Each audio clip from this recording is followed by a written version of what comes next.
যুবক তুমি কেন কবুল পড়ে বিয়ে পড়ো, আমার তো বুঝে আসে না। বাবা আপনি কেন আপনার ছেলেকে কবুল পড়িয়ে বিয়ে দিচ্ছেন, আমার বুঝে আসে না। ভাই আপনি কেন আপনার মেয়েকে কবুল পড়িয়ে বিয়ে দিচ্ছেন, আমার বুঝে আসে না।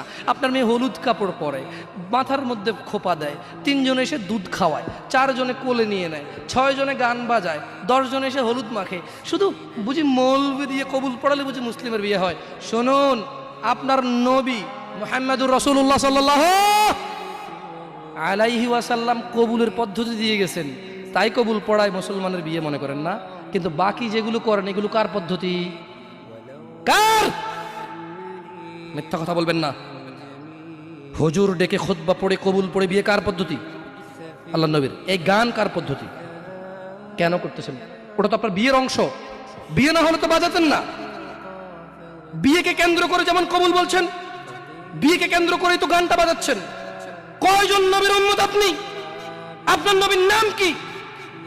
আই এম আস্কিং ইউ, আপনার নবীর নাম কি? আমার নবীর নাম মুহাম্মদ রাসূলুল্লাহ সাল্লাল্লাহু আলাইহি ওয়াসাল্লাম। Who is the messenger of Allah for you? আপনার জন্য আল্লাহর নবী কে? কোন নবীর সুন্নত পালন করলেন গান বাজিয়ে? আপনার জন্য আমার বিল্ডিংটা ভেঙে পড়বে, বলে রাখি ছাড়বো না।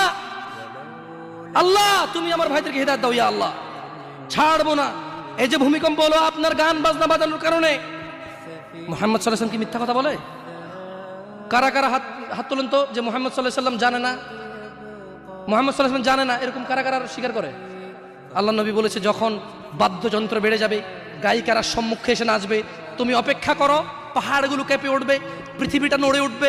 জালজালা ইযা জুলজিলাতিল আরদু জিলজালাহা, যখন পৃথিবী প্রবল কম্পনে প্রকম্পিত হবে। ওয়া খরাজাতিল আরদু আসকালাহা, যখন এই মাটি তার ভিতরে যা আছে একদম লাথি মেরে বের করে দেবে, লাশ হোক আর যাই হোক, মাটি বলবে যে বের হো, বের হো আমার থেকে, বের হো, আমি তোর আর কাউকে রাখবো না। وقال الانسان, মানুষ বলবে মালাহা মালাহা, পৃথিবীটা কি হলো, এই মাটির কি হলো? কেন সে কবরগুলো লাশগুলো বের করে দিচ্ছে?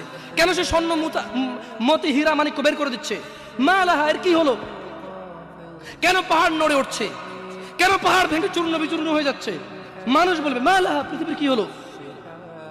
বিআন্না রাব্বাকা আওহালাহা, পৃথিবী এটা করবে।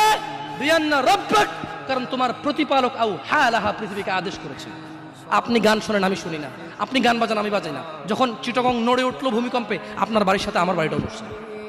বন্ধ করেন এই জুলুম আমাদের উপর। আল্লাহর দিকে তাকিয়ে বন্ধ করেন, আল্লাহর দিকে তাকিয়ে বন্ধ করেন। আপনার বাড়িটা যদি ভেঙে ফেলেন, তো ইচ্ছা বুলডোজারে ভেঙে ফেলেন, কেউ ধরবে? কেউ জিজ্ঞেস করবে আপনাকে? আপনি গান বাজনা শুনে এভাবে পৃথিবীতে বিপর্যয় নিয়ে আসতেছেন। ইত্তাকিল্লাহ হাক্কা তুকাতিহ, আল্লাহকে ভয় করেন যেভাবে ভয় করা উচিত।